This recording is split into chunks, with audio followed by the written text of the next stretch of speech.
नमस्कार मित्रों, desire point channel के इस नए वीडियो लेक्चर में मैं हूं अमित दुबे और हम आज के इस नए वीडियो लेक्चर में 10वीं कक्षा के इंग्लिश प्रोज के पहले अध्याय जिसका नाम द एन्चेंटेड पूल है, उसके क्वेश्चन आंसर्स का अध्ययन करेंगे। अगर आपने इसके हिंदी अनुवाद को नहीं देखा है तो आप हमारी कक्षा 10 की प्लेलिस्ट यानी कक्षा 10 इंग्लिश की प्लेलिस्ट आपको मिल जाएगी, वहाँ पर जाकर आप इसके अर्थ का अध्ययन कर सकते हैं।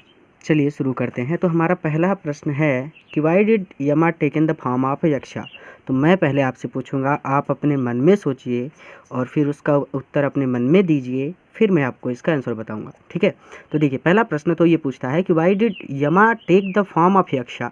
यक्ष ने यानी यम ने यक्ष का रूप क्यों धारण किया था। तो आप थोड़ी देर अपने मन में सोचिए। तो इसका आंसर हो जाएगा, देखिए समय को बचाने के लिए हमने इसका आंसर पहले से लिख लिया है। ठीक है, तो इसका पहला आंसर जो होगा वो होगा Yama had taken the form of Yaksha, ये है of Yaksha to see Yudhishthira and test him. तो यम ने युधिष्ठिर का परीक्षा लेने के लिए और उन्हें देखने के लिए यम का रूप धारण किया था। तो आप इसका स्क्रीनशॉट ले लीजिएगा। सेकेंड क्वेश्चन है कि who did the pool belong to. वह तालाब किससे संबंधित था, यानी वह तालाब किसका था। तो आप इसका आंसर बताइए क्या था। देखिए इसका उत्तर आप दो तरह से दे सकते हैं। पहला कि the यक्षा was the owner of the pool, यानी तालाब का मालिक यक्ष था, या फिर दूसरा कह सकते हैं the pool belonged to the Yaksha, pool Yaksha का था। देखिए आप बहुत सारे बच्चे कंफ्यूज होंगे कि कहा है कि 25, यहाँ पे कह रहा है कि answer the following questions in not more than 25 word यानी 25 वर्ड्स ईच। तो इस पर परेशान मत होइएगा, ये जितने कराए जा रहे हैं सही है। उसको कह रहा है कि 25 वर्ड के अंदर देना है आपको आंसर। ठीक है, शॉर्ट आंसर टाइप ऐसे ही होते हैं। अगला प्रश्न, थर्ड क्वेश्चन कि what was the last question of the Yaksha. Yaksha का अंतिम प्रश्न क्या था। तो इसका आंसर हो जाएगा कि इन द एंड, अंत में, द यक्षा आस्क्ड, यक्ष ने पूछा। युधिष्ठिरा हो लिखने की आवश्यकता नहीं, अगर आप लिखना चाहे तो लिख सकते हैं। O king, one of your dead brothers can now be revived. हे राजन, तुम्हारे मर चुके भाइयों में से केवल एक अब जीवित हो सकता है। Who do you want to come back to life. तुम किसे जीवित करना चाहते हो। अगला प्रश्न पूछते हैं चौथा कि हु वाज नकुल। नकुला कौन। तो ये हो जाएगा कि Nakula was the son of Madri, यानी नकुल माद्री के पुत्र थे। अगला प्रश्न कहते हैं कि why did Yudhishthira prefer Nakula to other brothers, यानी युधिष्ठिर ने दूसरे भाइयों के बजाय नकुल को क्यों चुना। तो आइए इसका उत्तर देखते हैं। एक बार आप अपने मन में विचार कर लिया करिए, वीडियो पॉज कर दिया करिए, फिर मन में विचार किया करिए और उसके बाद आंसर पर देखा करिए। सभी के नोट्स बनाकर आप लिख लीजिएगा। तो इसका आंसर इस तरह से हो जाएगा कि युधिष्ठिरा यानी युधिष्ठिर चूज नकुला। ये युधिष्ठिरा मैं बार बार पढ़ता हूँ, ये युधिष्ठिर है। ठीक है, बस आप लोगों के डाउट को क्लियर करने के लिए कहीं ऐसा ना हो, इसलिए मैं ऐसा पढ़ देता हूँ। ये युधिष्ठिर है, तो युधिष्ठिर चूज नकुला यानी नकुल। आप इसे थोड़ा सा बढ़ा के भी लिख सकते हैं, the son of Madri, because he the son of Kunti was alive, क्योंकि वह कुंती के पुत्र थे और अलाइव थे, जीवित थे। So Kunti was not completely bereaved, इसलिए कुंती पूर्णतः दुखी नहीं होंगी। In order to keep the scale of justice, और न्याय के तराजू को भी बनाए रखने के लिए he wanted to revive Madri son Nakula. Apostrophe ऐसे यहाँ पे लगा लीजिएगा, सन नकुला। इसलिए न्याय के तराजू को समान रखने के लिए उन्होंने मादरी के पुत्र नकुल को जीवित करने के लिए कहा। छठा प्रश्न की what quality of Yudhishthira pleased the Yaksha most. Yudhishthir की किस क्वालिटी पर यक्ष सबसे ज़्यादा प्रसन्न हुए। तो इसका आंसर हो जाएगा कि the impartiality of Yudhishthira pleased the Yaksha most, यानी युधिष्ठिर की निष्पक्षता ने, इम्पार्शियलिटी ने यक्ष को सबसे ज़्यादा प्रसन्न किया। अगला प्रश्न कहते हैं कि how did the Yaksha reward Yudhishthira. Yaksha ने युधिष्ठिर को कैसे पुरस्कृत किया।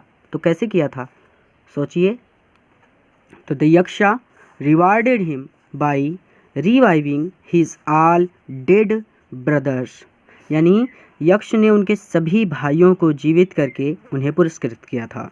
8वें प्रश्न पर चल। 8वां प्रश्न कहता है कि what is the greatest wonder in the world according to Yudhishthira, यानी युधिष्ठिर के अनुसार इस संसार का सबसे बड़ा आश्चर्य क्या है। तो आइए इसके आंसर पर चलते हैं। कहते हैं कि every day men see creatures depart, DEPART है, to Yama's kingdom and yet those who remain want to live forever, this truly is the greatest wonder. यानी युधिष्ठिर ने कहा था कि हम लोग प्रतिदिन जीवों को यमलोक जाते हुए देखते हैं, फिर भी जो लोग जीवित हैं वो हमेशा जीवित रहना चाहते हैं। वास्तव में यही सबसे बड़ा आश्चर्य है। देखिए, इसे थोड़ा सा जल्दी जल्दी कराया जा रहा है। इसका उद्देश्य यह है कि एक बार टेक्स्ट का अध्ययन कर लेने के बाद सिर्फ हमें क्वेश्चन आंसर से मतलब है, तो हम आपके क्वेश्चंस के आंसर दे रहे हैं बस। टेक्स्ट का एक बार अध्ययन करेंगे तो आपको ये चीज़ें और अच्छे से समझ में आएंगी, ठीक है। देखिए, कहते हैं कि हु वाज यक्षा, यक्ष कौन थे, what questions did he ask to Yudhishthir, और उन्होंने युधिष्ठिर से कौन कौन से प्रश्न पूछे। तो मुख्यतः यह प्रश्न जो है ये लॉन्ग आंसर टाइप के क्वेश्चंस में आएगा, लेकिन शॉर्ट में दिया है, तो आइए देख लेते हैं इसको भी। यक्ष कौन थे, इससे आप अच्छी तरह से याद कर लीजिएगा। ये आपका है, यक्ष कौन थे, तो यक्षा वाज यमा द लॉर्ड ऑफ डेथ, या फिर द गॉड ऑफ डेथ। यक्ष वास्तव में यमराज थे, मृत्यु के देवता। तो इसको आप हमेशा के लिए कंठस्थ कर लीजिए, कई बार पूछा जाता है। अब आगे कहता है कि कौन कौन से क्वेश्चन पूछे, तो आप इसको कह सकते हैं कि he asked Yudhishthira many questions, some of them are giving below. भाई उन्होंने बहुत सारे प्रश्न पूछे और उनमें से कुछ हम नीचे दे रहे हैं, बता रहे हैं। पहला तो प्रश्न हमने दे दिया कि what rescues man in danger, मनुष्य को खतरे में कौन बचाता है। ऐसा नहीं है कि आप यही लिखें, आपको जो याद हो 2-3 लिख दीजिए। शॉर्ट आंसर में पूछता है तो लॉन्ग में कम से कम 5, 6, 7 लिख दीजिएगा। Second, what is swifter than the wind, हवा से भी तेज क्या है। तीसरा, व्हाट इज हैप्पीनेस, प्रसन्नता क्या है। उसके बाद ETC लिख दीजिए, कोई बात नहीं। लॉन्ग में अगर आता है तो लॉन्ग तो जितना ज़्यादा लिखें उतना ही कम है, आप जानते हैं इस बात को, आप अपने हिसाब से कर लीजिएगा। लॉन्ग में अगर आएगा तो हम वहाँ पर भी इसको देखेंगे, ठीक है। कहते हैं हाउ, कैसे, अकॉर्डिंग टू युधिष्ठिरा, युधिष्ठिर के मुताबिक कैसे, can a man become happy and rich, एक मनुष्य प्रसन्न और धनी कैसे हो सकता है। यानी युधिष्ठिर के मुताबिक किस प्रकार एक व्यक्ति धनी और प्रसन्न हो सकता है। तो बताइए आप कैसे हो सकता है, वीडियो पॉज कीजिए, सोचिए कैसे हो सकता है, फिर उसके बाद हमारे आंसर तो आ ही रहे हैं। कहते हैं कि a man can become happy by having good conduct, अच्छी संगति करके एक व्यक्ति प्रसन्न हो सकता है।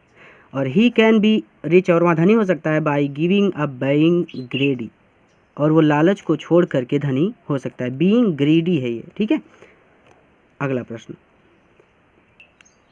फिर वही प्रश्न पूछते हैं कि who in reality was the Yaksha and why did he came, वास्तव में यक्ष कौन थे and why did he came, और वहाँ क्यों आए थे। तो आइए देखते हैं। सबसे पहले आप मन में सोचिए कि यक्ष कौन थे और वो किस लिए आए थे। तो भाई यक्षा वाज यमा द गॉड ऑफ डेथ, मैंने कहा था ना, ये लाइन याद कर लीजिए, एकदम मन में बिठा लीजिए। उसके बाद he had taken the form of Yaksha, उन्होंने यक्ष का रूप धारण किया था, to see and test Yudhishthira, Yudhishthir का टेस्ट लेने के लिए और उन्हें देखने के लिए उन्होंने यक्ष का रूप धारण किया था, ठीक है। अगले प्रश्न पर चलते हैं। कहते हैं कि why did Yudhishthira ask for Nakula's life, Yudhishthir ने नकुल के जीवन के लिए क्यों कहा था। तो आप ये वाला प्रश्न जो 5वां प्रश्न था, 6ठा प्रश्न, 12वां प्रश्न भी वही है, यानी 5वें वाले का ही उत्तर यहाँ पर भी लिख देना है आपको, सही है, एकदम सही होगा। Why did Yudhishthira ask for Nakula's life, ठीक है।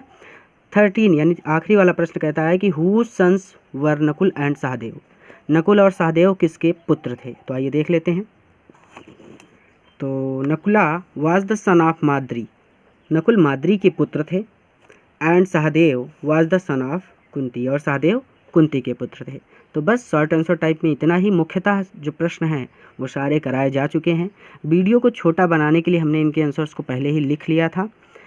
अगर वीडियो आपको पसंद आया है तो लाइक कीजिएगा, चैनल को सब्सक्राइब कीजिएगा। आपकी मैथ भी चल रही है और आपकी फिजिक्स भी चल रही है, तो उनका भी स्टडी कीजिए और इस वीडियो को अपने मित्रों के साथ भी शेयर कीजिए। धन्यवाद।